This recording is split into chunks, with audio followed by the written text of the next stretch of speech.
Bueno, darles la más cordial bienvenida este día, jueves 10 de junio del año 2021. Estamos muy contentos, muy contentas de tenerles con nosotros en nuestro primer seminario de literatura, cómic y educación, ampliación del canon para la formación inicial y el desarrollo docente en el siglo XXI, organizado por la Cátedra en Narrativas del Yo de la Facultad de Educación, Ciencias Sociales y Humanidades de la Universidad de la Frontera, organizado en conjunto con las investigadoras Paloma Domínguez, de la Universidad Diego Portales, Victoria Jiménez, de la Universidad Andrés Bello, Marina Betaglio, de la Universidad Victoria, Canadá, y que les habla de la Universidad de la Frontera.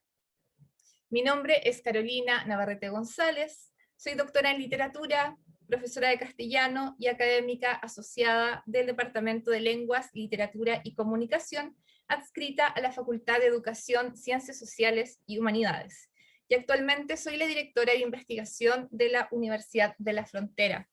A nosotros nos interesa mucho, ¿cierto?, el desarrollo, el fomento y la difusión de la investigación y de la creación.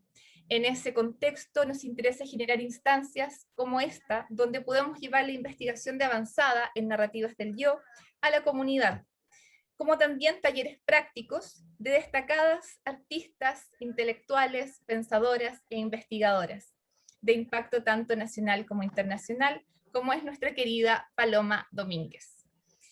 Bueno, antes de darle la palabra a Paloma, que sé que la están esperando con ansias, quisiera agradecer a quienes apoyan la realización de este seminario. En primer lugar, a la Vicerrectoría de Investigación y Posgrado de la Universidad de la Frontera, a la Facultad de Educación, Ciencias Sociales y Humanidades y la línea de investigación en Estudios Culturales, Discurso y Comunicación del doctorado en Ciencias Sociales de la UFRO, al Department of Hispanic and Italian Studies de University of Victoria, a la Escuela de Literatura Creativa de la Universidad Diego Portales, al programa de Magíster en Comprensión Lectora y Producción de Textos, y el Magíster en Lenguaje y Comunicación de la Universidad Andrés Bello. La red en investigadores e investigadoras en narrativa gráfica RING, a Revista Sur, a la ANID, a través del proyecto Fondesit 111-907-99, y a The Social Sciences and Humanities Research Council Turk de Canadá, también a la carrera de Pedagogía en Castellano y Comunicación y al Observatorio de Prácticas Pedagógicas Aplicadas de la Universidad de la Frontera. Bueno, dichas esas palabras protocolares de agradecimiento, paso a presentar a nuestra queridísima Paloma Domínguez Geria, que nos acompaña el día de hoy. Ella es candidata a doctora en lingüística por la Pontificia Universidad Católica de Valparaíso, licenciada en literatura en la Universidad Diego Portales. Es magíster en ciencia cognitiva y lenguaje con mención en lingüística en la Universidad de Barcelona. Ha trabajado en distintas áreas de la lingüística y la literatura, principalmente desde la multimodalidad. Desde los estudios del cómic, se ha interesado en el cómic autobiográfico desde la perspectiva de género y la incidencia de los medios de producción en los géneros en el cómic. El día de hoy, nuestra queridísima Paloma nos va a ofrecer su taller Mecanismos Multimodales para la Construcción del Sí Mismo, en las autoras del cómic autobiográfico. Paloma querida, el espacio es todo tuyo. Muchas gracias. Muchas gracias por esa presentación, Carolina. Hola a todos, ¿cómo están? Bueno, hoy día vamos a hacer un taller y con un buen espíritu de taller. Espero que todos participen, que tratemos de hacer de este momento lo más menos posible. Entonces, mientras yo esté presentando, tengo unas partes expositivas y otras que vamos a hacer ejercicio. Pueden levantar la mano y me pueden interrumpir todas las veces que quieran, no hay problema con eso. De hecho, genial que podamos hacer algún diálogo. Y también les voy a pedir algo, si no lo tienen aquí en el momento, si podrían, si tienen a mano papel y lápiz. El lápiz que sea y papel que sea, vamos a necesitarlo en algún momento. Así que si no lo tienen, vayan a buscarlo ahora antes de que comencemos, ¿ya? Les agradezco un montón la participación, que estén acá. hay algunas exalumnas que he tenido, también está María Paz de Las Rochas, así que, y todos los otros, está Claire, muchas gracias por asistir. Entonces, como les decía, voy a presentar primero una pequeña presentación y voy a ir sacándola en los momentos que vayamos a hacer algún tipo de actividad. No sé si pueden ver bien en la presentación. Sí, ¿Se ve Paloma. bien? Sí, ya, súper. Como les mencionaba Carolina, yo estoy trabajando desde la lingüística un área que es la multimodalidad, que es un área que lo que busca es ampliar el estudio de la comunicación no solo al lenguaje, ¿cierto?, que ha sido en general un estudio logocéntrico, sino que también estudiemos otros modos de comunicación. Y aparte de considerar eso, hay otros factores que son importantes cuando nosotras y nosotres nos comunicamos, que tiene que ver con los medios también por los que nos comunicamos y los géneros, ¿no? Entonces, esas son algunas de las cosas que hoy voy a abordar en este taller de mecanismos multimodales para la construcción del sí mismo de las autoras de cómic autobiográfico. Entonces, primero tenemos que entender el cómic como medio. Acuérdense que el seminario que nosotras estamos realizando tiene que ver con la apertura del canon y también en tratar de aportar, en profundizar cómo trabajar el cómic en el aula. ¿Por qué? Porque principalmente el cómic se ha visto, no sé si alguno de ustedes ha visto la presentación, pero también se lo recomiendo. Ayer tuvimos la presentación sobre los diálogos, ¿cierto?, en torno a las narrativas del yo y género. Y ahí mencionaba Victoria el hecho de que muchas veces el cómic se ocupa en el aula como una excusa para ir a la literatura mayor, ¿no? Entonces, lo que me interesa es que entendamos el cómic como un medio en sí mismo y como una forma de comunicar entonces específica. Luego entonces vamos a profundizar sobre el cómic autobiográfico, sobre cuáles son de alguna manera el contrato de comunicación que nosotros tenemos cuando leemos un cómic autobiográfico que involucra. Luego vamos a ver los modos, que tiene que ver con las formas que tenemos para poder significar y cómo las autoras utilizan estos modos para expresar el mensaje. Nos vamos a centrar sobre todo en el tema del dibujo, y después vamos a hablar de autoras, y sobre todo nos vamos a centrar en autoras de cómic autobiográfico latinoamericano. Como les digo, cualquier duda que haya entre medio, por favor, interrúmpanme, sacamos el PPT y discutimos, y yo muy feliz de que discutamos. Como les decía entonces, el cómic lo vamos a entender como un medio. Hay dos definiciones de cómo uno puede entender el medio. El cómic probablemente es como la más menos evidente de las dos definiciones. La primera es, Jenkins, ¿cierto?, dice que es una tecnología, ¿no? Entonces esta tecnología que sirve como canal para que nosotros podamos expresarnos. Y por otro lado, es como ciertas tecnologías han cambiado la cultura y se ha creado una forma de comunicación específica, y ese es el caso del cómic. El cómic tiene sus orígenes en Europa, pero cuando se dice que realmente se masificó y se desarrolló el cómic fue en Estados Unidos en el siglo XIX, y fue por medio del periódico. Entonces, los distintos formatos, que son primero el periódico, después la revista, y después el libro, y ahora el webcómic, han ido moldeando este lenguaje. Su origen está influenciado por la fotografía también de la época, que da una idea de secuencialidad, ¿no? Y el cómic tiene un lenguaje, que lo que vamos a ver ahora con este ejemplo con Virus Tropical de Power Paola, uno de los centrales de los cómics autobiográficos de autora integral acá en Latinoamérica.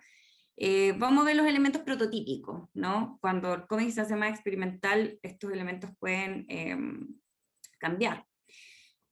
En general, una de las cosas importantes entonces es que es una narrativa visual que se da por medio de una secuencialidad. Entonces, esta secuencialidad se da por medio de viñetas. La forma en cómo se hace la viñeta, en este caso, por ejemplo, son 4 viñetas que tienen el mismo tamaño, pero si tienen el tamaño más alargado, si se busca simetría, todos estos elementos permite una lectura visual que tiene que ver con relación con el espacio, pero también como leemos el tiempo.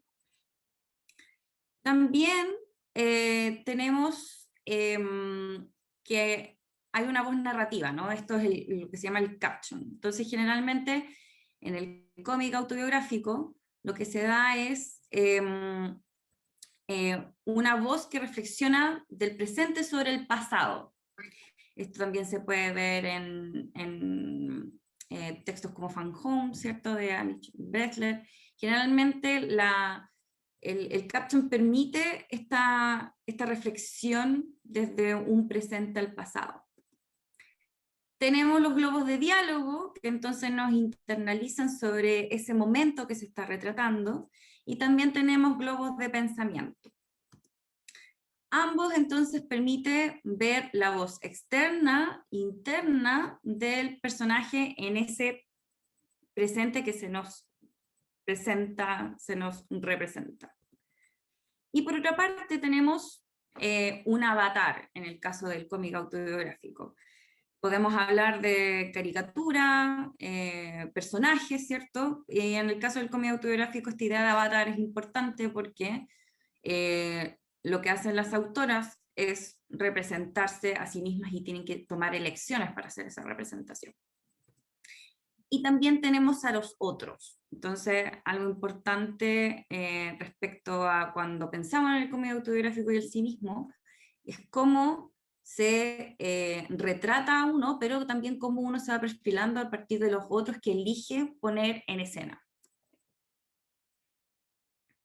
Entonces, cuando hablamos de cómic como medio, estamos pensando en que es un medio que tiene un lenguaje específico, el lenguaje del cómic que le llama Scott McCloud, por ejemplo.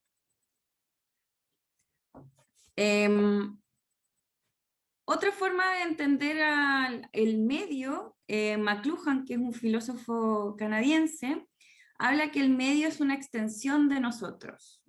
En este sentido, cuando nosotros tenemos una forma específica de comunicar, como le estaba mostrando con un lenguaje específico, entonces nos va a determinar cómo vamos a proyectar aquello que queremos poner. Piensen que el cómic tiene 2 modos de comunicación, que es el lenguaje de la imagen y de la escritura, y está determinado por estos elementos de la viñeta, de la secuencialidad, de los personajes, etc. Todos estos recursos, entonces, las runas históricas también que se les llama, ¿no? Que es, por ejemplo, cómo traspaso el olor, cómo traspaso el sonido, las onomatopeyas, que también es una forma de pasar el sonido. Todos estos elementos nosotros tenemos que extenderlos, ¿no? Extenderlos a la página. Y de alguna manera, sobre todo el cómic autobiográfico, funciona como medio porque es una forma de poder expresar nuestra narrativa en la página, o en digital, en el caso que dibujemos en digital. En este sentido, desde el punto de vista de la autora, especialmente desde una perspectiva autobiográfica, entonces el cómic puede ser utilizado como una prótesis. Usualmente se realiza por medio del dibujo y el rotulado. Y esa es una de las cosas que me gustaría centrarme, como les decía hoy día, de que el dibujo puede servir una forma de que nosotros nos proyectemos. Tenemos la materialidad, que es importante. el tipo de lápiz que quieren utilizar las autoras, o si van a ocupar color o no. Ayer en la charla de Maliki, por ejemplo, ella hablaba que es súper difícil ocupar el color. De hecho, en cómics más mainstream, ¿cierto? El coloreado, hay gente especializada en esa área, ¿no? El cómic autobiográfico se conoce mucho por utilizarse el blanco y negro también como opción. ¿Vamos bien? ¿Se va entendiendo? ¿Alguna duda hasta ahora? ¿Deditos? ¿Caritas? Todo súper bien, Paloma. ¿Sí? Ya. Súper. Maravilloso. Entonces, eso es para entender el cómic como medio. Ahora, ¿por qué, como les digo, por qué es importante separar la multimodalidad del medio? Porque es la forma, ¿cierto? Cuando vemos los significados, lo que estamos viendo es el contenido, pero lo que entrega el cómic es la forma de cómo yo voy a entonces traspasar este mensaje. Otro elemento tiene que ver entonces con el género. El género tiene que ver con cuáles son el evento comunicativo, los patrones que de alguna manera yo voy a ver. Obviamente el cómic autobiográfico es un género artístico, por lo tanto no es tan estructurado como ver otros géneros en lingüística, como, no sé, ver el artículo académico, ¿no? Generalmente lo que buscan las autoras es transgredir y ir modificando el lenguaje visual y con ello también el mismo medio. Pero hay elementos importantes que tienen que ver con las narraciones del yo, ¿no? Entonces el cómic autobiográfico, hay varios nombres que se le da al cómic hecho desde las narrativas visuales del cómic. Me gusta este concepto porque viene del Raffine, que es la que yo me baso principalmente en mi tesis. Ella lo define como un tipo de narración visual que potencia la reflexión del yo del autor, es decir, el autor realiza una reinterpretación de su historia de vida a través de imágenes y palabras. Si se dan cuenta, entonces, ella refuerza la idea de que es una narración visual. ¿Por qué? Porque tanto la escritura, que a veces se nos olvida, como el dibujo, son elementos visuales, ¿no? Y eso es lo que se realza.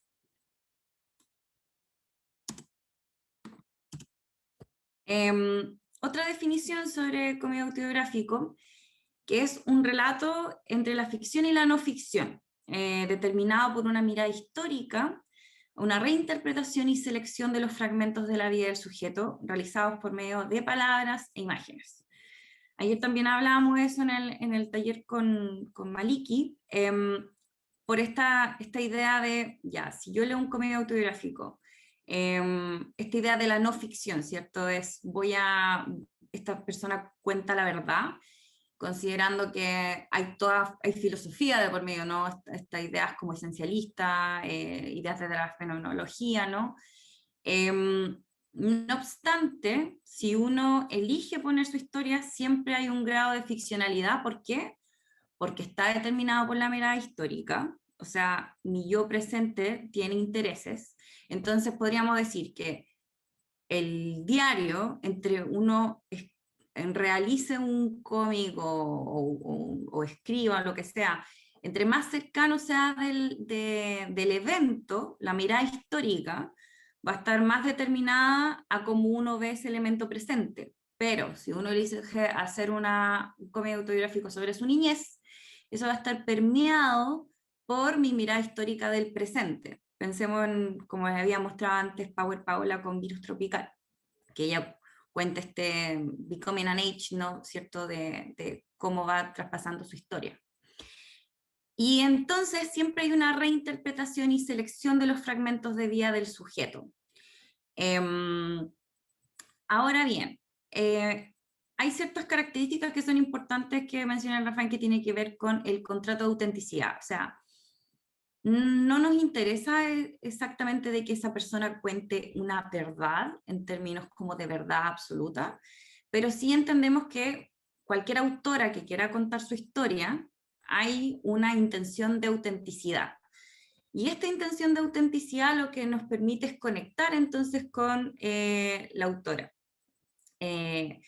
Uno de los elementos que ocurre con las autoras, como fueron dejadas por tanto tiempo y se utiliza este género para visibilizarse, y también el género autobiográfico permitió a la autora ser como incluida dentro de este medio que ha sido bastante machista. Entonces, esta autenticidad nos permite poder lograr empatía con nuestras autoras. También se ocupan recursos corpóreos. La corporeidad tiene que ver con, como les decía, cómo yo traspaso estas emociones y estas percepciones a la hoja. Entonces, lo que tienen que hacer las autoras es ocupar los recursos que tienen de la visualidad y del medio para poder expresar emociones, percepciones, sentimientos. Y también tenemos que la narración del sí mismo se da en distintos tiempos. Si ustedes leyeron Persépolis, por ejemplo, podemos ver cómo Marjane Satrapi pasa por distintos tiempos, ¿cierto? Empieza su narración desde que ella es una niña. Y esta narración entonces hace que haya una diversidad de avatares que uno va pasando. De alguna manera hay que hacer un análisis muy profundo sobre cómo uno va cambiando y cómo se va creando como personaje. Ahora, el sí mismo, desde la neurociencia, porque nosotros dijimos que vamos a hacer un taller de sí mismo, ¿no? A mí me interesa desde esta relación corpórea también que les decía. El relato del cómic autobiográfico puede tener muchas temáticas que uno va a elegir, qué es lo que va a contar de su vida. Hay narraciones sobre enfermedades, que de hecho ahora se le está llamando como un nuevo género, que es el género de las narrativas gráficas de enfermedad, que pueden ser ficción o no ficcionales, pero la mayoría, hay muchas que son no ficcionales. Hay mucho de esto, el Becoming an Age, que es este género que se trata, por ejemplo, de aspectos de la adolescencia, de la crianza, que muestran como una evolución del crecimiento del personaje. Hay croqueras de viajes también. Entonces, todas estas temáticas van perfilando un tipo de sí mismo, de cómo uno se quiere presentar. Cómo yo entiendo el sí mismo, desde la neurociencia se entiende como un estado que permite la reactivación interminable de imágenes sobre nuestra experiencia, pero con una mirada actualizada en las que se combinan recuerdos del pasado con memorias del futuro. El sí mismo, entonces, no sé si ustedes vieron esta película que se llama Intensamente. ¿La han visto? Sí. ¿Sí? Quienes no la hayan visto se las recomiendo un montón. Es buenísima. En Intensamente se muestra muy bien este elemento de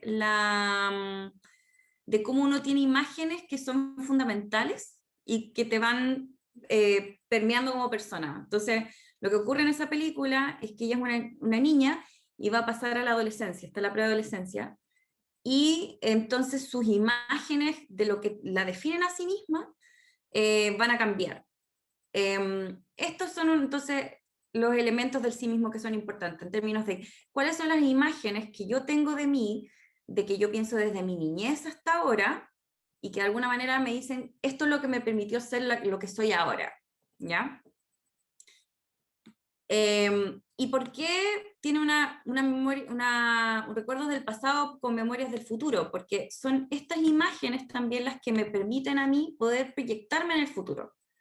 Si yo tengo estas imágenes, no sé, estoy pensando cuando niña, cuando jugaba en el colegio y había una inspectora que cuando llegaba me cantaba Paloma ausente de Violeta Parra. y como que esta simpatía de alguna manera era como que encontraba que mi nombre era como muy, muy poético porque esa inspectora me cantaba. Esos son elementos que te van configurando y que también te permiten como proyectarte también en lo que uno como que quiere ser después, o lo que siente que uno es, ¿ya? También hay un cinismo autobiográfico que es fundamental para entender la base neural que nos define como personas. O sea, Damasio menciona que en el cerebro nosotros tenemos, dentro de las secciones de la memoria enciclopédica, tenemos una memoria autobiográfica y que está constituido entonces por un conjunto de representaciones de acontecimientos clave de la autobiografía de un individuo que se activan en diversos sitios cerebrales. Piensen, por ejemplo, cuando hay enfermedades por ejemplo, la demencia, lo que ocurre es que ese elemento de la memoria autobiográfica se va borrando y por lo tanto vamos perdiendo conciencia del sí mismo, ¿ya? Las representaciones conscientes que tenemos del sí mismo autobiográfico son episodios fundamentales entonces que conllevan una gran cantidad de recuerdos que están impregnados de las emociones y sentimientos del momento en que ocurrieron. Es interesante entonces pensar que no son solo imágenes, sino que también están relacionados con aspectos emocionales, ¿no? Y quería mostrarles un ejemplo de cómo el cómic autobiográfico, por ejemplo, puede permitir entonces esta expresión pura del sí mismo, de quiénes somos. En esta obra se llama Paréntesis de Elodie Durand, es una autora francesa, si no me equivoco. Este libro, ella lo que retrata es, ella tuvo una enfermedad, tuvo un tumor que la inhabilitó de hacer los aspectos más comunes de la vida cotidiana, de poder reconocer caras, no podía recordar las fechas. Entonces, todos estos elementos, y ella es artista, también le impidieron de alguna forma poder dibujar, que después les voy a mostrar un dibujo de cómo ella dibuja, o sea, el dibujo que ella tiene es sumamente pulcro, pero acá, bueno, sale en el texto, me cuesta mucho concentrarme, entonces empezó a dibujar para poder ver si podía lograr la concentración. Y logra hacer un dibujo que podríamos llamarlo como art brut, ¿no? Muy primitivo, pero muy expresivo respecto a cuáles son las sensaciones que ella está teniendo relacionadas con esta parálisis. Entonces, vemos, por ejemplo, la cabeza que está rayada. Después acá tenemos cómo ella se retrata y cómo de alguna manera no se siente una persona íntegra, entonces se va dividiendo.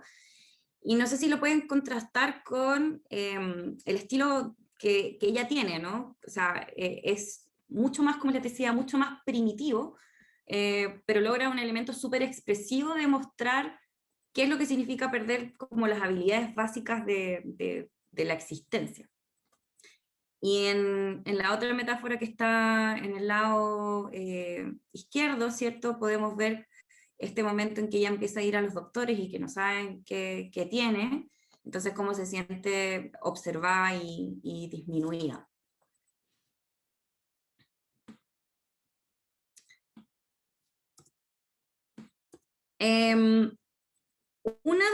También uno de los aspectos que se menciona harto respecto a esta idea de la ficción y la no ficción es por qué mejor no hablar del tema de que se está contando una verdad porque de alguna manera sacamos estas ideas de la memoria. Es porque la memoria no almacena de forma fidedigna los eventos. Por lo tanto, es imposible hacer una autobiografía verdadera del yo. También por lo que estábamos hablando anteriormente, la memoria, aparte de que sea histórica, uno también la modifica. No sé si alguna vez le ha pasado de que alguien les cuenta, no te acordás, y cuando pasó esto, y tú como que no te acordás, y después decís, ah, sí me acuerdo. Uno incluso puede insertar pasajes de su vida en su memoria. No obstante, esta permite el proceso de reinterpretar y volver a recordar los eventos de vida, dirigidos por los intereses y preocupaciones del presente. Cualquier enunciado no puede dejar entonces la historicidad de la mirada. Siempre, cualquier cosa que nosotros veamos del pasado, lo vamos a ver con los ojos del presente. Entonces ya no se busca una verdad, sino más bien es un cuestionamiento de un significado implícito del pasado. O sea, lo que nos permite el cómic autobiográfico es reflexionar sobre aquello que fue para poder entendernos ahora. Es imposible entonces hacer una verdad autobiográfica, puesto que se describen múltiples yos y hay diferentes clases de verdad. Y eso también es interesante. Nosotros no tenemos un yo. También, por ejemplo, desde la sociología, Goffman habla de esta idea de que nosotros tenemos roles, ¿no? Entonces no tenemos un yo en sí, sino, por ejemplo, ahora está la yo Paloma que está haciendo este taller, y está la yo Paloma que se junta con sus amigas, y está la yo Paloma que es mamá de una perrita, etc.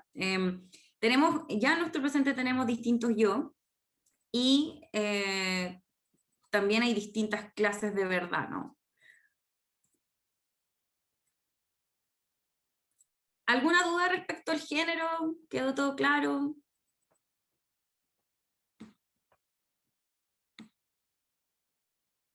¿Sí? Y todo claro. Ya. Entonces, pasemos a los modos. Los modos, como les decía, tenemos el medio, que es la forma que comunicamos. Tenemos el género, que de alguna manera nos sitúa cómo nos vamos a pensar el yo, cómo quiero retratarme, cómo quiero hacer mi historia, ¿cierto? Cómo voy a retratar esta memoria, cómo voy a pasar estos elementos corpóreos de emoción, de percepción a la hoja. Y por otra parte tenemos los recursos que nos permiten hacer eso. Y estos recursos semióticos son los modos. Y en el cómic, los modos por excelencia, sobre todo en el formato impreso, ¿no? Porque el formato digital puede ocupar otro recurso, es la imagen y la escritura. Ambos modos tienen potenciales de significados específicos. La escritura, por ejemplo, permite hacer representaciones abstractas, o sea, si yo quiero decirles ahora un concepto abstracto como libertad, es más fácil decirlo en palabras, que alguien que le diga dibuja libertad y llegar a entender que eso significa específicamente libertad. A menos que ocupemos símbolos, ¿cierto? Pero en general, Barthes hablaba de esto, ¿no? De que la visualidad tenía esta polisemia flotante de significado. Mientras que la imagen se relaciona más con representaciones análogas, o sea, con la mímesis, con representar objetos que existen en la realidad o que inventamos. También para construir significado, generalmente la escritura se sustenta en el tiempo. Esto quiere decir que para que ustedes entiendan la palabra escritura, va a tomar una cantidad de tiempo, mientras que para entender la imagen generalmente ocupamos el espacio en la composición, dónde está un elemento, dónde se sitúa, si está en toda la página, en media página, la relación entre los objetos. Sin embargo, la escritura es transcrita de un modo que sus atributos visuales son esenciales, ¿no? Entonces, por ejemplo, la tipografía puede producir efectos sinestésicos. Esto me interesa mucho el concepto de la sinestesia con el tema de lo corpóreo. Como les decía, la sinestesia es cuando uno a partir de un sentido ve otro sentido. Por ejemplo, cuando un músico ve colores en las notas musicales. Todos tenemos cierto grado de sinestesia y por algo cuando decimos que una persona es dulce no es porque nos comemos a la persona, sino que tenemos una relación entre el gusto y las características que le podemos dar a un sujeto, ¿ya? Y esto entonces también se da se puede ver en la tipografía, de que uno ve escritura, pero uno se puede imaginar los tonos de voz que puede tener la persona, si está hablando más fuerte. A lo mejor hay este libro de Mazzucchelli, que se llama Astereospolit, por ejemplo, ocupa que cada personaje tiene una tipografía distinta, entonces como que le da un tono de voz distinta, ¿no? También el tamaño, el color, la forma de las letras son formas de representar sonidos por medio de la escritura. Y en cambio, las imágenes también pueden tener características de abstracción en cuanto a la configuración de los personajes, como el entorno. Vamos a ver, me interesa... tengo una perrita, entonces de repente ella opina, así que si se pone a ladrar, todos entenderán que es ella. Entonces, las imágenes también pueden tener un mayor grado de abstracción. Vamos a ver un ejemplo de eso. Por esta razón, el Rafael plantea que el cómic se pierde los límites entre el modo verbal y el de la imagen. Un ejemplo, entonces, como les decía, de niveles de representación, y con esto de que podemos ver desde una representación más mimética, o sea, más cercana a la realidad, a una más abstracta, es la que habla Scott McCloud, ¿no? Cuando él menciona la caricatura. Cuando abstraemos una imagen mediante la caricatura, lo que hacemos es suprimir, no es tanto suprimir detalles, sino más bien resaltar ciertos detalles. Al descomponer una imagen a su significado esencial, el dibujante puede amplificar dicho significado de una manera que no está al alcance del dibujo realista. Entonces, estas distintas capas, sobre todo en el cómic autobiográfico, donde se ocupa mucho los estilos que no son tan miméticos, sino que más bien lo que buscan los estilos de las autoras es dar una voz autoral, o sea, ver una diferencia, y hay muchas autoras que ocupan el estilo del art brut, que le dicen muchos como el dibujar feo. De alguna manera, esa simplificación permite amplificar ciertas cosas del personaje.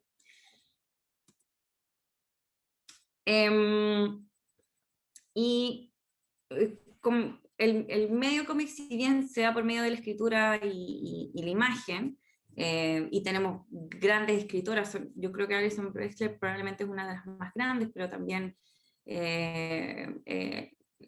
Mariko Tamaki, ¿cierto? Una gran guionista. Uno puede ver la calidad de la escritura que hay en esos textos. La imagen generalmente es lo más importante en el cómic, o sea, hay cómics sin texto, y el dibujo está totalmente conectado, como les decía, con esta opción ay, perdón, se me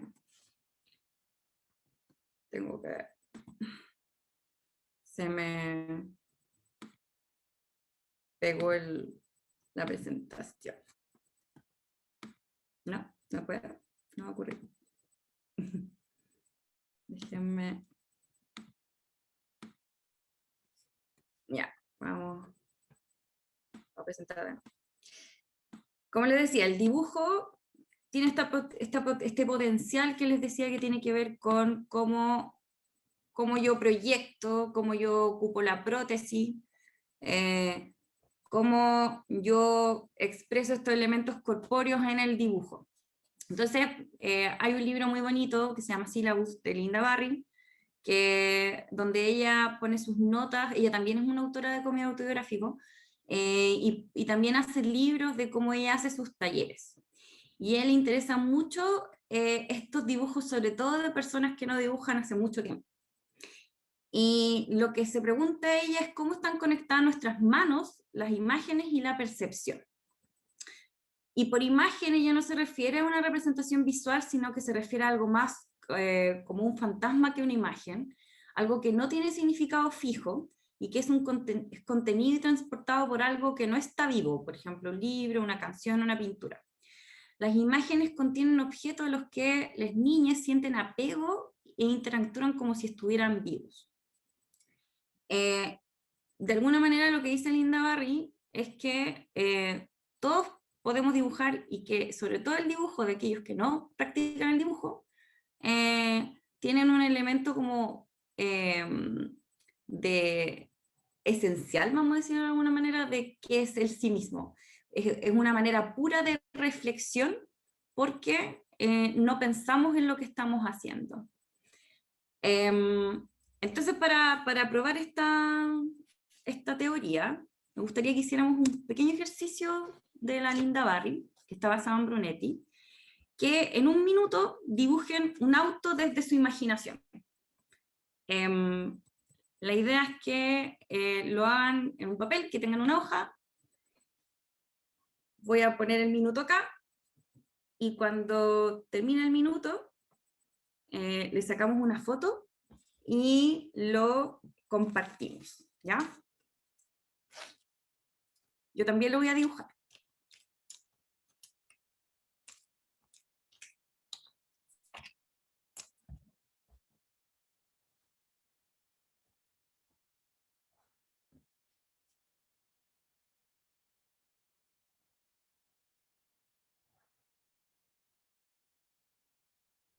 Quedan como 30 segundos.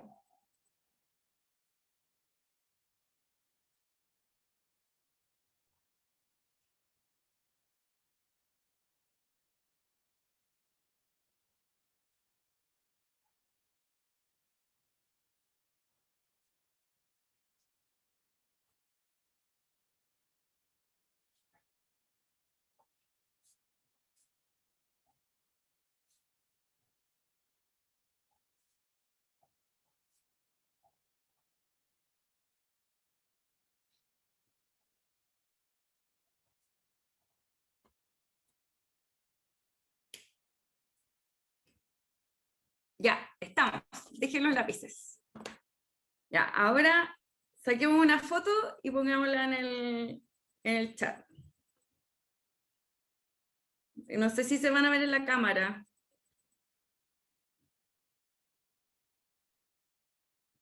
No se ve, Caro.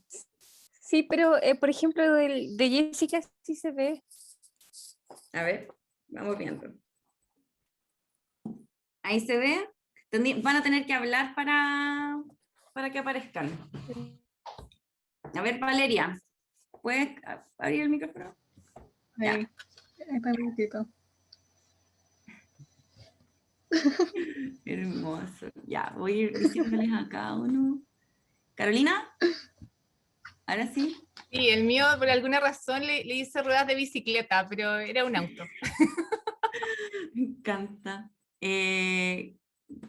María Carolina, pues, bueno, si alguien no puede abrir la cámara, no se preocupe. Fernanda, Jessica, tienes que hablar para poder... qué bonito. ¿Se ve? Sí, Ah, listo. ya, genial. Isa, Aquí está. ¿Sí se ve? sí, Ahí está. buenísimo. Denise,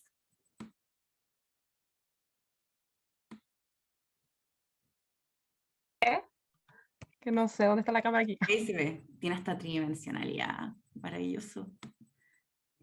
María Paz, Pachi. Hola, lo hice muy, muy pequeñito, pero ahí está. Buenísimo. Loreto, Sí, aquí estoy. otro nivel, la Loreto. Gracias. Bacán. Lisette. Hola, de Colombia. Hola, ¿qué tal?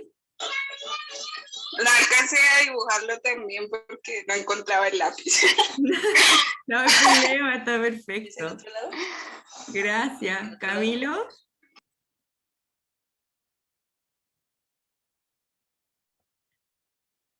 Hola, buenas. Hola. Ahí está. ¿Se ve o no? Lo hice como con muy Sí, delgadito, se ve. muy suave. La línea. Está buenísimo. ¿Alguien más quiere mostrarlo? Maite. Gracias, Camilo. Es que no tengo cámara, por eso. No se preocupe, estamos bien. Bueno, acá, no sé si me... Muchas gracias, Maite. Si alguien quiere más que mostrarlo, no sé si me están viendo mi obra, yo les muestro el mío. Ya, entonces, a ver, lo que hice la Linda Barry, primero, ¿cómo se sintieron mostrando el dibujo?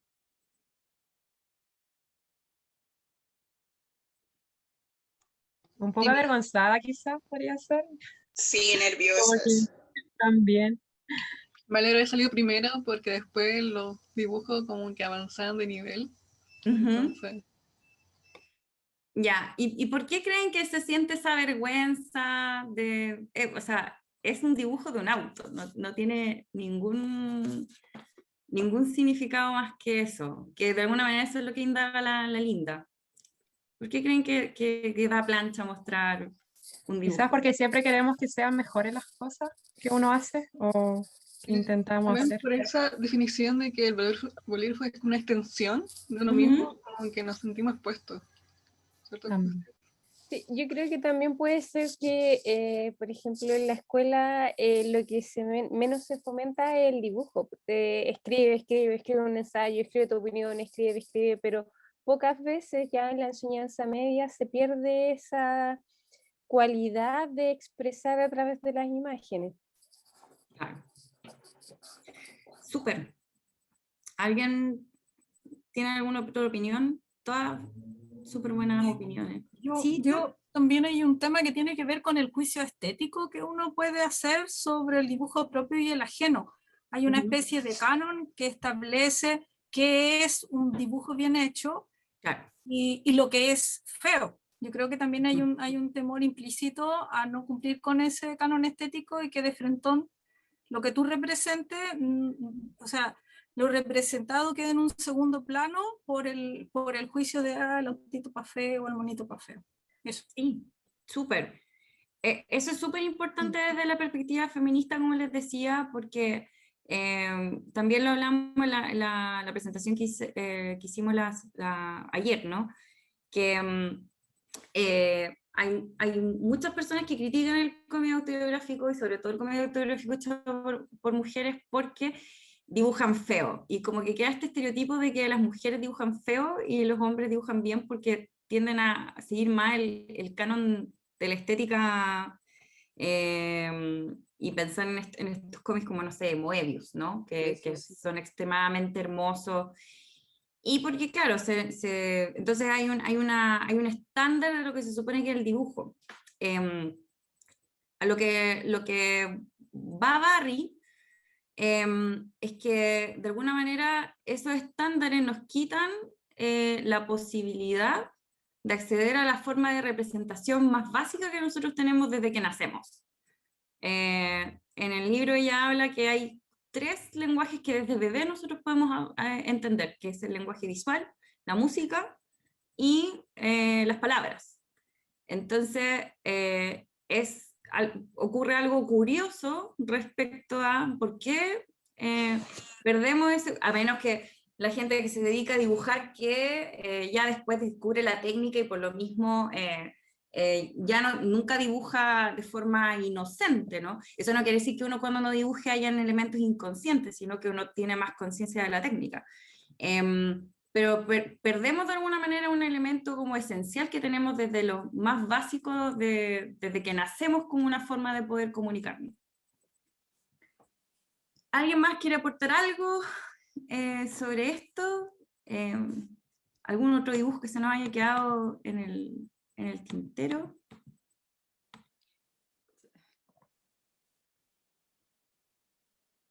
¿No? Ya, entonces voy a seguir. Entonces, ¿por qué me interesa hacer este mini ejercicio? También pensando en el aula. Primero, para validar la idea del dibujo como una forma de comunicar. sin necesariamente pensar el dibujo en esos términos, como decíamos, de este canon que se nos ha presentado, y porque también el ejercicio del dibujo, según Linda Barry, lo que dice es que se debe considerar el dibujo entonces como un efecto secundario a algo más, que no es solo dibujar, sino que es un estado de la mente que se produce cuando miramos con atención abierta. Lo que nos permite dibujar es poder aprender lo que está ocurriendo a nuestro alrededor, y a partir de nuestra propia experiencia corpórea, a partir de cómo mi propia línea me ayuda a poder observar lo que está afuera de mí. Y esta creo que es una característica esencial para el cómic autobiográfico, y también para como no perder ese miedo de tener este elemento que puede ser como algo muy conectado con el cinismo, ¿no? Con estos elementos más cognitivos.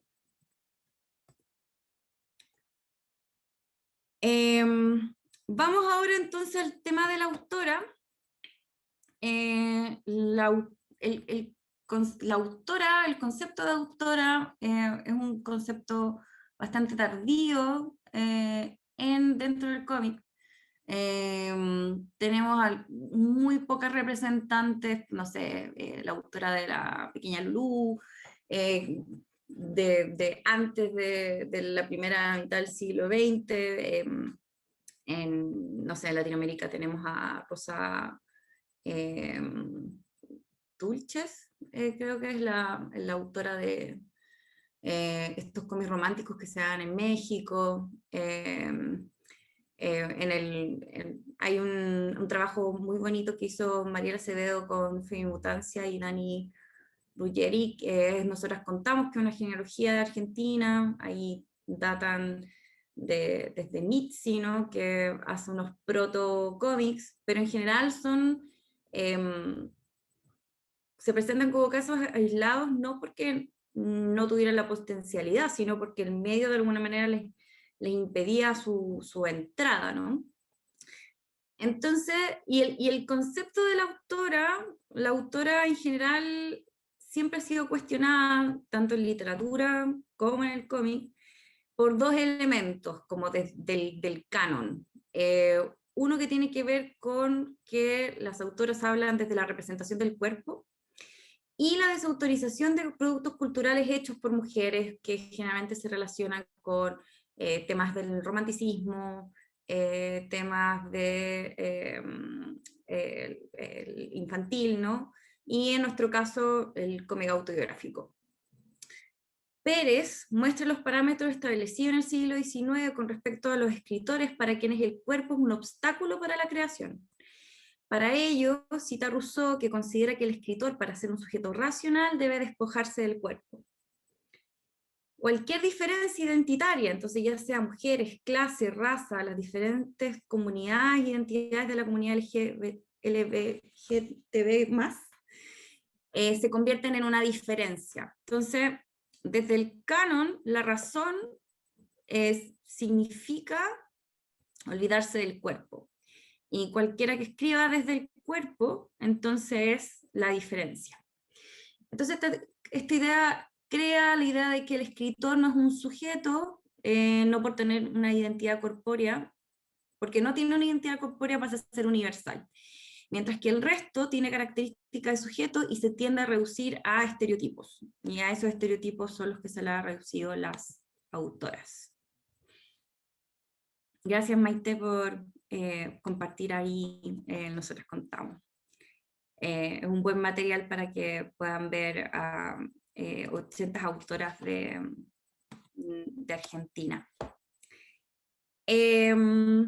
Pasemos entonces a ver cuáles son estos recursos que ocupan las autoras. Las autoras son, como les decía, fueron invisibilizadas, fueron excluidas del medio, fueron sometidas, por ejemplo, siempre está este ejemplo que da Mariela Acevedo respecto a Patricia Breccia, que los editores la dejaban publicar porque dibujaba como hombre, no dibujaba como mujer, porque tenía un gran estilo técnico, ¿no? Y cuando las autoras empezaron a ser visibilizadas fue por medio del cómic autobiográfico, y entonces tiene una relación directa este tema de poder, para mostrarme, me muestro a partir de mi experiencia corpórea y de mis trazos de memoria, como lo más relacionado, lo más sujeto al sujeto mismo, ¿no? Algunas metáforas sobre el sí mismo específico que podemos ver. Dani Cantor es una autora argentina, es la idea de la dualidad. La dualidad, en este caso, Mujer Primeriza se llama así porque ella cuenta el relato desde que tiene su hijo, su primer hijo, y muestra esta dualidad de ser más la santa madre y al mismo tiempo buscar esta perfección que no puede. Entonces, el tema de la culpa que es muy constante, y aquí ocupa esta metáfora de tener dos cabezas, ¿no? De estar agradecida, pero al mismo tiempo como sufrir por la maternidad. La idea de la dualidad también uno lo puede ver en Maliki, por ejemplo, en el segundo diario de ella se puede ver esta maternidad versus monstruosidad. Es una metáfora que muestra las dualidades del sí mismo que tienen, sobre todo cuando vemos que la maternidad no en el diario oscuro, es en el diario iluminado. Es que el primero es iluminado, ¿no? El primero es el segundo de los diarios, el que más grande. El primero es el diario íntimo, claro, el diario iluminado. En el diario iluminado se ve el de maternidad versus monstruosidad. Bueno, también, sí, pues también se ve la dualidad en el diario oscuro cuando sale la gorda con la flaca que están Yo estaba unidas, pensando, ¿no? están en pugna, Claro. están unidas, sí, me recordó inmediatamente el diario oscuro. Claro, claro, esa es otra forma de mostrar el cinismo, y ahí podemos ver esta idea de que el cinismo no es uno, ¿no? Sino que como que pueden convivir como distintos sí mismos en uno, y de hecho es un súper buen ejemplo ese, Carolina, ¿no? Del diario íntimo, de cuando ella muestra su yo gorda y su yo flaca, y cómo se tienen que reconciliar para que ella se reconcilie también con su cuerpo. Es como que los elementos que uno mismo la dividen, ¿no? Y también la pugna que tiene con la madre, ¿no? Porque ella se retrata como dentro de la matriz. También está ella pequeñita, hoy un poco más grande, en lucha permanente con la madre. Entonces, en varias fases del diario oscuro se ve esta dualidad. Claro, súper. Entonces, esta es una de las formas, como que una forma de evidenciar el sí mismo, es también viendo como las contradicciones o los conflictos que uno tiene con uno misma, y que evidencie que uno tiene como varios elementos. Probablemente estos mismos elementos que decíamos neurales, ¿no? Que nos componen, dentro de nuestras mismas memorias, nosotros podemos tener elementos que nos conflictúan, ¿no?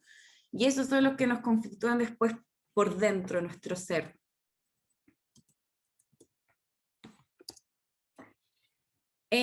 Otro recurso, bueno, acá Solotero con Poncho fue, Solotero ocupa todos, también Argentina ocupa todos los recursos que se les puede ocurrir en términos multimodales, una riqueza visual impresionante. También yo creo que Sole ahora es como la gran autora argentina de cómic. Y uno de los recursos que ocupa muy bien es el color. El color lo ocupa de dos formas. Por una parte, como pueden ver en este ejemplo, cuando va cambiando el ánimo de la personaje, van cambiando los fondos. Entonces, por ejemplo, podemos ver cómo desde un color más frío cuando ella se empieza a enojar, va pasando a un color más cálido, y el color cálido generalmente se relaciona con elementos de furia o de pasión. Y la otra forma que utiliza el color es en el personaje mismo, en el avatar. El personaje cae en una depresión, y en esa depresión también empieza a perder el color, entonces quedar más pálida, y aquí es la relación que quiero decir con lo corpóreo, cómo le podemos dar significado a partir de lo corpóreo. ¿Por qué? Porque cuando nos enojamos se nos viene la sangre al cerebro, ¿cierto? Y cuando estamos más enfermos, empalidecemos. Entonces, el color se relaciona como con estos elementos de las sensaciones que nosotros tenemos, ¿no? Otra forma en cómo se puede ver el sí mismo tiene que ver con los elementos del espacio y la composición. En el caso de Poncho Fue, por ejemplo, se ocupa mucho el recurso de el tamaño. El Poncho Fue se trata de una historia de una relación tóxica entre su expareja, y aquí se puede ver, después de que tiene una discusión, la protagonista se lanza araña lo empuja, no, en este caso lo empuja, después la araña, pero aquí lo empuja a su pareja, y se siente disminuida. Entonces también esto lo podemos ver en términos de simetría de poder, como en términos sociales, general más alto, si se ve, por ejemplo, no sé, acuérdense de cuando mostraban a Hitler y la cámara lo miraba desde arriba. Esas opciones de visualidad permiten dar esta idea de poder, pero también en términos corpóreos podemos relacionarlo en que cuando uno se siente mal en una discusión, tiende a encorvarse, ¿cierto? Y por lo tanto mostrarse con menor altura, y cuando se siente como más orgulloso, tiende a tener una posición más erguida, ¿no? La tipografía, como mencionaba anteriormente, podemos ver en términos de como el mensaje que se nos está diciendo, pero también la tipografía puede ser utilizada desde sus elementos visuales. En este caso, en la discusión, el protagonista, ¿cierto?, no deja hablar a la protagonista, entonces la envuelve con las palabras, y las palabras llegan a un momento que tampoco tienen sentido, ¿no? Entonces se convierten en estos garabatos, y hay toda una metáfora también respecto a cómo ella se ve envuelta en esto, entonces está cerrada en esta verborrea. Clara Lagos, también argentina, ella hace un cómic fotográfico bien distinto a los que habíamos visto anteriormente. Dani Cantor hace diarios, o sea, tiene un diario, también tiene otro libro que es Marilyn, pero que es ilustradora nomás. Solotero ha hecho tiras, pero ahora está trabajando más con novelas gráficas. Clara Lago es una gran exponente de la tira cómica, entonces hace cómic autobiográfico, pero más ligados a la tira breve. Y aquí tiene esta metáfora del amor. El viaje es amor. Si se dan cuenta, ella ocupa una ilustración muy simplificada, pero a la vez muy efectiva. A mí lo que me encanta ocupar esto para explicar las metáforas, porque son 6 viñetas, pero explica toda una historia de vida, ¿no? Cuando nos fuimos a vivir juntos, a su abuela nos dijo, juntos pero cada uno con su huella. Entonces se ocupa la metáfora del camino constantemente, es como que están juntos pero cada uno tiene un camino. Pero, y ahí se va viendo cómo se va separando la relación, algo falló, crack, se ocupa el símbolo del corazón, hubo tristes cruces en la carretera, y finalmente seguí para adelante que estás ok. Y ahí se va viendo cómo cada uno está en su propio camino. Ahora sí, adiós, Ignacio. Entonces, una de las formas que generalmente nosotros ocupamos para expresar elementos abstractos de la vida, como el caso del amor, es a partir de metáforas como que nosotros experimentamos constantemente, como el caso de viajar. En general, viajar se puede ocupar para hablar de la vida. Está este libro álbum también, no sé si conocen El hilo de la vida, por ejemplo. En general, cualquier trayectoria que tiene extensión puede ocuparse visualmente para llevarnos a estos elementos más concretos. Y volviendo a la idea de Scott McCloud, ¿cierto? Como los niveles de representación, las autoras pueden tener como distintos grados de representación. Pueden optar por opciones más abstractas, ¿cierto? Como en el caso de la Paloma Bailía, en Sin Palabras, donde casi ninguno de los rasgos se relacionan a ella, mientras que hay otras autoras como Elisa Echeverría, ambas son autoras chilenas, ocupa un retrato muy realista, muy cercano a lo real. ¿Qué es lo que permite una cosa a otra? Generalmente las autoras que ocupan versiones más simplificadas de sí mismas, o más distorsionadas, estoy pensando por ejemplo en Paola, porque yo no diría que es simplificada, pero tiene un nivel de abstracción importante. El hecho de no acercarte tanto a lo mimético permite poder tener mayor plasticidad en los personajes, y eso le permite también mayor expresividad. Mientras que si los personajes buscan ser más miméticos, generalmente el personaje mismo no es tan expresivo por medio de la representación. Entonces, esto no es ni bueno ni malo, sino entender de que cada autora cuando toma una decisión, si se ocupa una opción que tiene que ver más con la abstracción, generalmente se opta más por esta plasticidad, por esta forma de poder mostrar en el cuerpo sensaciones como la exasperación, se ocupa mucho la hipérbole, ¿cierto? Expresar el enojo, expresar cosas positivas también, pero generalmente estos textos trabajan más elementos negativos. Probablemente la Lagos de aquí es como de las más light. Maternity, por ejemplo, es toda una visión muy irónica de la maternidad. Y en cambio, en una versión más realista, claro, se centra más en cómo retratar ese elemento más cercano a la realidad. Entonces tiene efectos distintos estéticos. Eso, entonces ahora nos quedan 15 minutitos. Como nos queda poco tiempo, les quiero mostrar un texto de una autora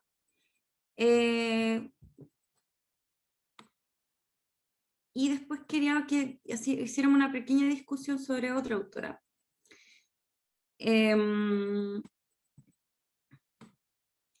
Aquí está también una forma de representar que me pareció muy bonita. Tiene que ver con Margarita Valdés. Ella, estos textos están dentro de coordenadas gráficas, se los voy a pegar al final están todas las autoras. Es una genealogía entre España, Argentina, Chile y Costa Rica, que participé yo con Isabel Molina, Mariela Acevedo, Elisa Macauslan e Iris Lam. Y después de servir como material para trabajar en el aula,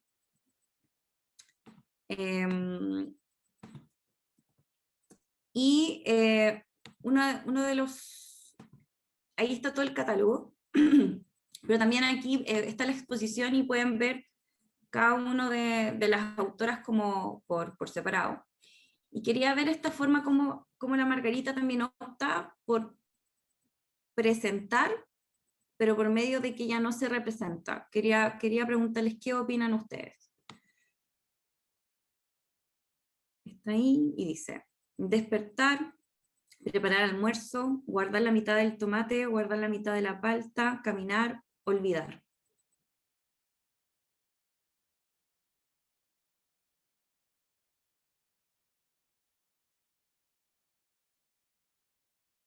mucho estímulo, mucho espacio.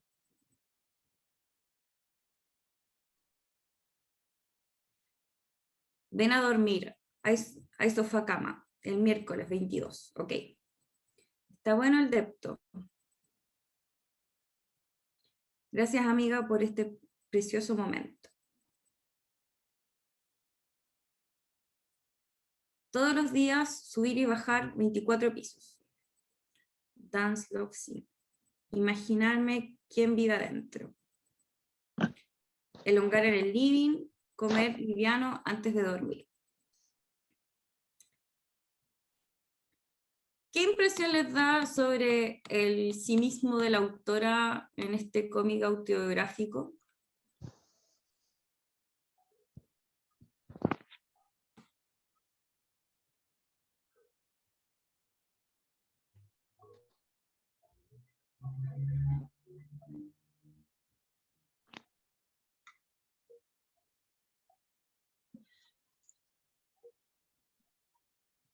¿Qué opinan sobre las formas que se representa?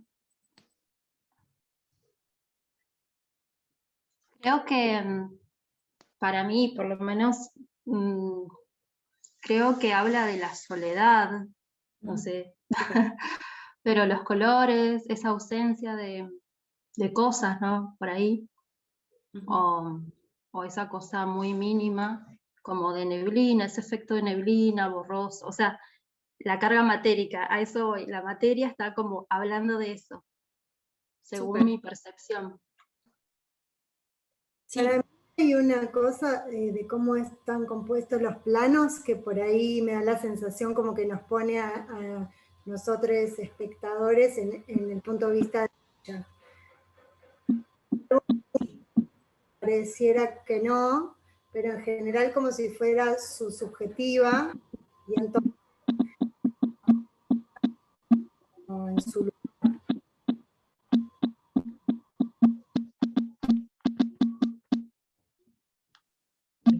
Creo que hay un micrófono abierto. Marta, ¿puedes silenciar tu micrófono? Gracias. Maite, lo que decías, como que te mostraba entonces desde que te mostrabas desde sus ojos. Claro, como, sí, como que había planos que me sonaban como si fuera una subjetiva de ella, y entonces como espectadora te pone en ese lugar también, como para que te pongas en su lugar, en esos planos, por lo menos en eso, no sé, como me dio esa sensación. Va. Súper. ¿Alguien tiene otra? A mí me dio la impresión de que está imbuida en una cotidianidad que es como un hábito, ¿no? Ese hábito de hacer todos los días lo mismo, ¿no? Y que pierde un poco el sentido, pero a la vez es la vida, ¿no? Y también me recordó la situación de la pandemia, el estar haciendo gimnasia en el living, elongando en el living, preocupándose de la hora, de comer la lechuga antes de dormir. Y, bueno, sí, la soledad, concuerdo con Jessica, ¿no? Esa Sí. manera. Dale, Adriana. No, digo que la manera de mostrar la propia perspectiva desde el dibujo me parece una forma súper generosa y súper transparente, porque me acuerdo del ejercicio que pediste del auto, parte de, yo creo, bueno, de lo que varios autores hablan de lo que significa mostrar tu punto de vista, o sea, parte del pudor que significa mostrar el dibujo, sobre todo cuando estamos todos haciéndolo, es mostrar cómo ves tú las cosas. Entonces, la idea de transparentar tu punto de vista, literalmente como lo hace el autor en este caso, es muy, no sé si como avisado, como muy valiente, digamos. O sea, porque muestra muchísimo más, incluso, que si el punto de vista lo sacas de ti. Y creo que eso es gran parte del valor que tiene. Claro, más allá de todo lo que, o sea, ella muestra su mano, es como esta prótesis de la que hablan también. está siendo súper, eso, transparente en ese sentido. Súper. Sí, Isa. Sí, a mí me llama la atención que justamente eso lo que decía Loreto, que la perspectiva se vean solo sus manos, hay como una especie de desaparición también de la autora. Esa cosa de que como que ese espacio medio neblinoso no le permitiera verse a sí misma reflejada en el dibujo. De alguna manera el relato también no lo necesita, porque lo que de alguna forma te lleva a la sensación en ese espacio como encerrado de rutina, en donde una tiende a desaparecer. O sea, si lo extrapolamos a las realidades personales, hay demasiadas rutinas, y sobre todo ahora en el encierro, en donde simplemente desapareces, y esa desaparición en esa rutina yo creo que queda súper bien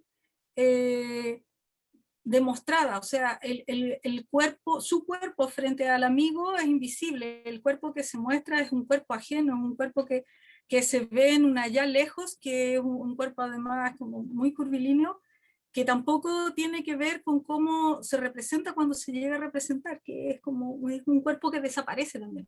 Me gustó mucho porque no había visto una perspectiva de esa naturaleza. Eso. Gracias. Algo, bueno, y les quiero dar un dato ahora que yo creo que les va a hacer más clic ahora. Este cómic ya lo hizo es para Carboncitos, que es un fanzine peruano, cuando terminó con su pareja. Entonces no sé qué lectura les da ahora, porque creo que todo lo que dijeron se entiende ahora mucho más si se entiende que ese es el contexto, ¿no? Como que da una sensación de vacío el hecho de que ellas nos dan su visión y que se ausenta de la representación. Entonces, les hablé todo el rato de la representación, pero lo bonito también que encuentro ese texto es que también el no representarse también puede mostrar como la ausencia de lo interno, ¿no? De ese elemento, esa pieza que te falta, y en este caso es como su pareja que terminaron. La necesidad de mostrar sentimientos y sensaciones.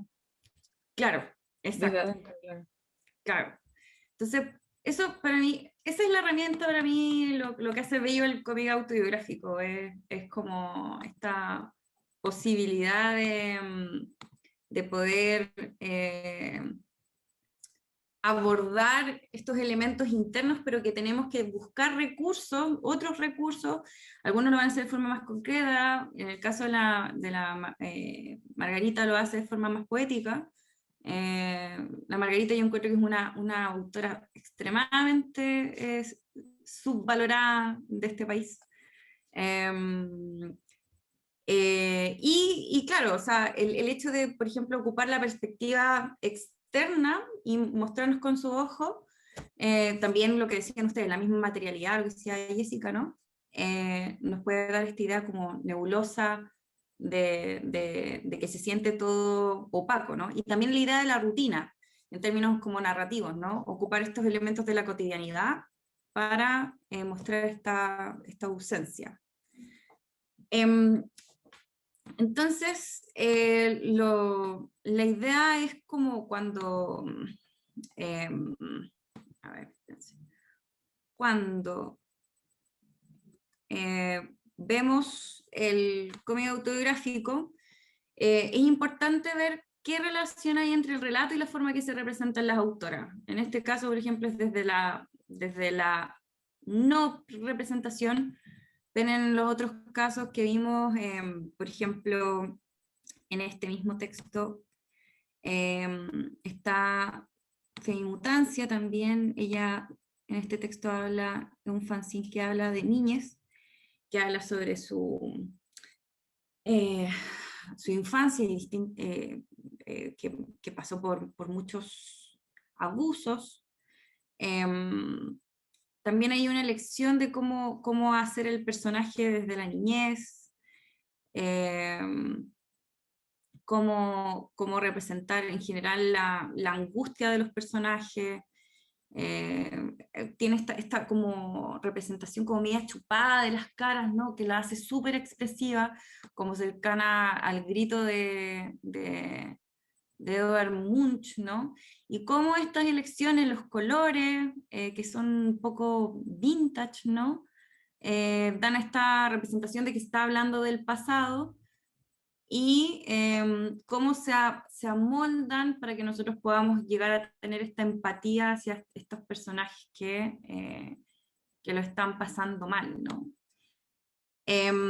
Y cuando leemos un cómic autobiográfico, si hacemos la mediación, entonces es importante preguntarse qué aspectos de la vida de los autores permitieron conectar con el texto, cuáles son las estrategias que los autores utilizan para lograr la empatía con el personaje. Este contrato de autenticidad es importante a la hora que leamos, y probablemente hay personas que no les van a interesar algunos cómics porque no logran empatizar, por ejemplo, con el discurso de las autoras. Es algo que nos ha costado mucho, ¿no? Como validar las voces de las autoras.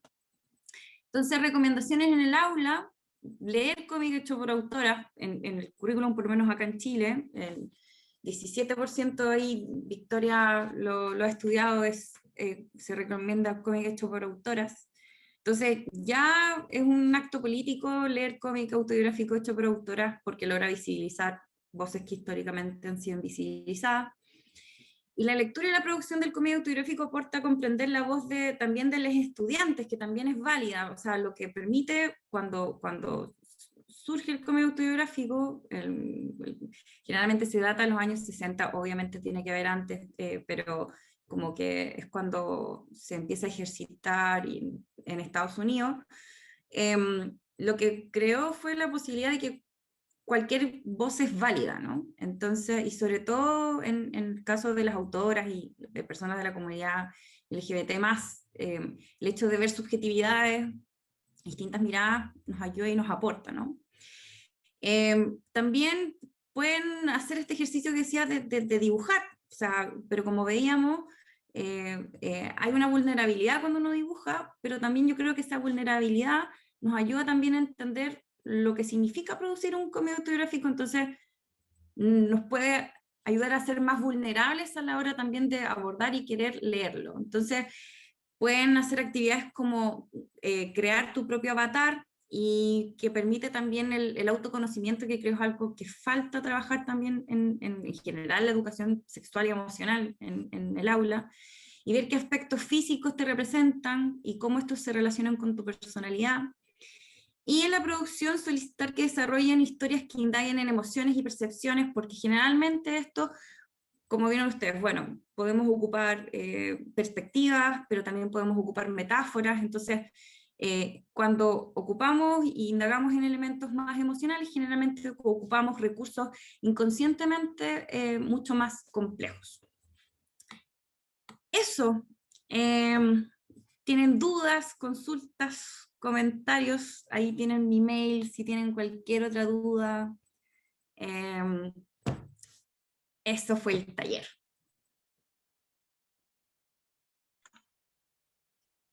Buenísimo. Sí, qué bueno que les gustó. Paloma.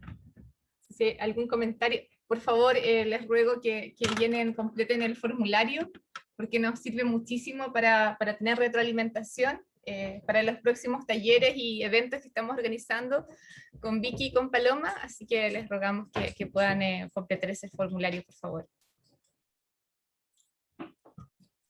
¿Alguien tiene alguna pregunta o comentario para Paloma antes de despedirnos? Sí, María Paz. Sí, María Paz. Hola, bueno, hola Paloma, hacía un montón que no te veía, ¿cómo estás? Sí, bien, muchos años. Quería hacerte una consulta respecto del concepto de prótesis que nombraste al principio. Si pensás que se puede relacionar con la idea de la prótesis de género despreciado, porque la verdad que me parece que es un concepto que realmente se puede explotar un montón. Está muy buena la idea. Sí, sí, está totalmente relacionado.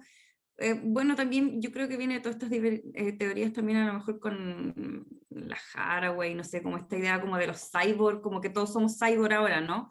y yo creo que eso viene como desde McLuhan, como que la raíz viene de ahí.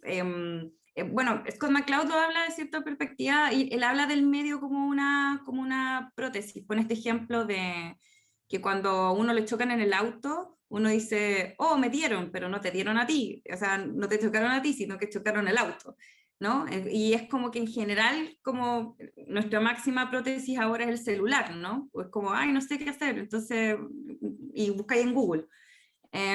Entonces, generalmente los medios funcionan como prótesis, pero es interesante pensar la prótesis desde el cómic, principalmente como una forma de comunicación específica, como moldea cuando uno lo va a utilizar, ¿no? Y en términos de como prótesis pensado en términos de género, ¿no? Cómo uno puede proyectar estos elementos del cuerpo, de las experiencias del cuerpo, de las distintas experiencias de las diversidades del cuerpo también. Por ejemplo, la femimutancia ahí es súper importante, yo creo, como representante de las autoras no binarias, ¿no? Y cómo proyecta estos elementos corpóreos, mostrando, por ejemplo, en su primer libro, en Alienígena, las formas que los cuerpos, los distintos cuerpos pueden coexistir y cómo la sexualidad funciona con esa coexistencia, ¿no? Sí, sí. Bueno, muchas gracias. No, gracias a ti, gracias por venir. ¿Alguna otra pregunta o comentario para Paloma?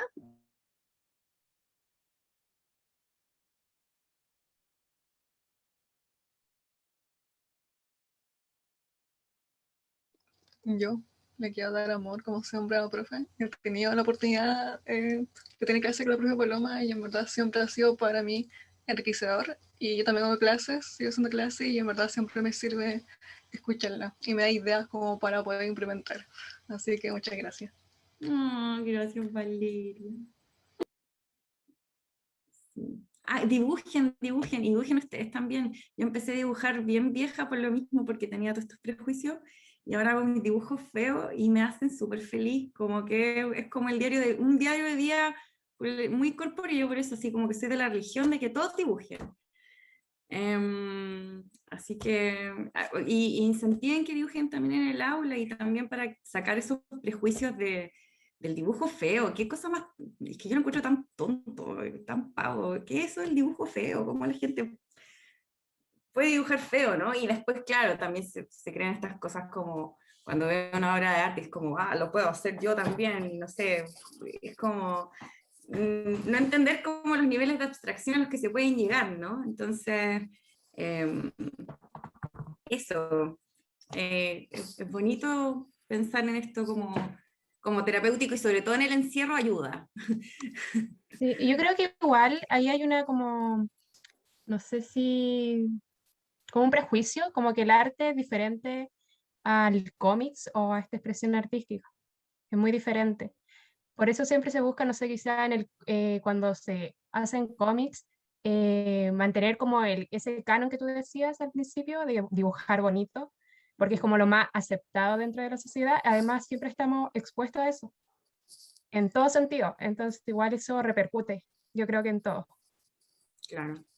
Igual, también a mí me da mucha curiosidad, me encanta ver como la historia del arte. Por ejemplo, antes de que naciera la perspectiva, ¿no? que lo hizo no me acuerdo, este italiano, que fue el que de alguna manera se dio cuenta que uno podía hacer como elementos tridimensionales, y ahí empezaron todos estos dibujos del Renacimiento, ¿no?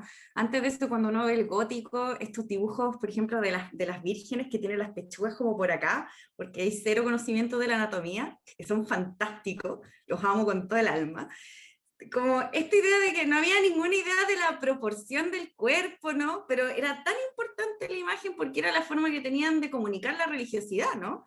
Entonces, la imagen, por ejemplo, de la Virgen, ¿no? De que uno de los símbolos más importantes, como de la leche que va saliendo de la teta, que le llegan, pero de unas tetas muy extrañas.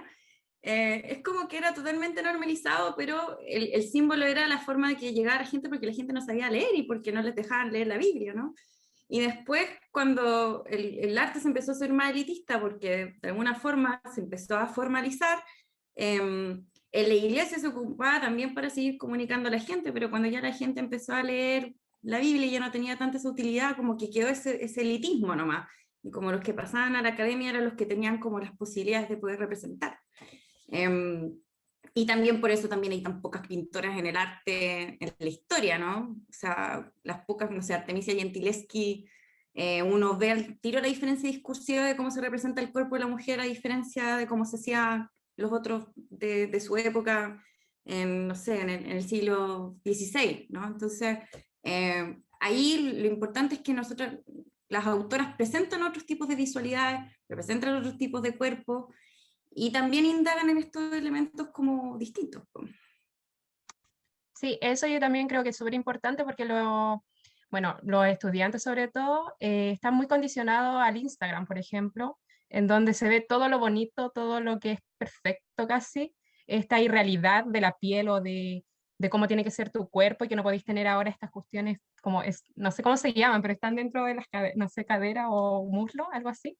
Entonces igual se crea como una irrealidad y mostrar diferentes cuerpos y sobre todo si es mediante como un medio artístico en donde se están representando mujeres, diferentes mujeres, creo que es hacerle un clic a los estudiantes de que su cuerpo no está mal, sus visiones no están mal de sí misma, entonces igual eso hay que inculcarlo más que nada, como para que puedan explorar dentro de esto. Claro. Sí, ahí me gustaría hacer un comentario en relación a lo que señala Denise. Es súper entretenido en el aula trabajar, por ejemplo, con el fanzine, que con una hoja nosotros con los chiquillos, chiquillas, podemos hacer diferentes fanzines y soltar la mano, el dibujo, estas otras formas de cuerpo, de visibilización, y además lo interesante de poder trabajar interdisciplinariamente, o sea, ¿por qué no podemos trabajar con la profe de arte o con la profe de historia, etcétera? Entonces, a partir de elementos tan básicos como el fanzine, también nosotros lo podemos desarrollar en el aula. Sí, y también como volviendo a lo que decía la Ani, bueno, también en el feminismo es súper importante el arte del cuerpo, o sea, la política del cuerpo, ¿cierto? Y porque literalmente los estados se han opuesto a nuestro cuerpo. Pero es como que también se crea algo como como, es el cuerpo y los sentimientos como que estuvieran aparte y la mente estuviera aparte, ¿no? Y en realidad es todo parte de uno mismo, o sea, somos todos sujetos con cuerpo y con mente y con emociones. Entonces, a mí lo que me interesa de esta perspectiva corpórea es no solo reducirlo al cuerpo, sino también entender de que uno, por medio de la representación, puede representar como el interior también. O sea, uno puede elegir expresar emocionalidad, y con eso se humaniza también la representación. Y ahí va esta idea de lo que dice la Lina Barry, ¿no? Que es como uno puede ir como a elementos más esenciales como de la línea, porque no es solo lo que está mimético ahí, sino que también hay elementos como que permite la triangulación de hacer un sujeto realmente sujeto, no reducirlo solo al cuerpo. Eso a mí yo creo que es súper importante.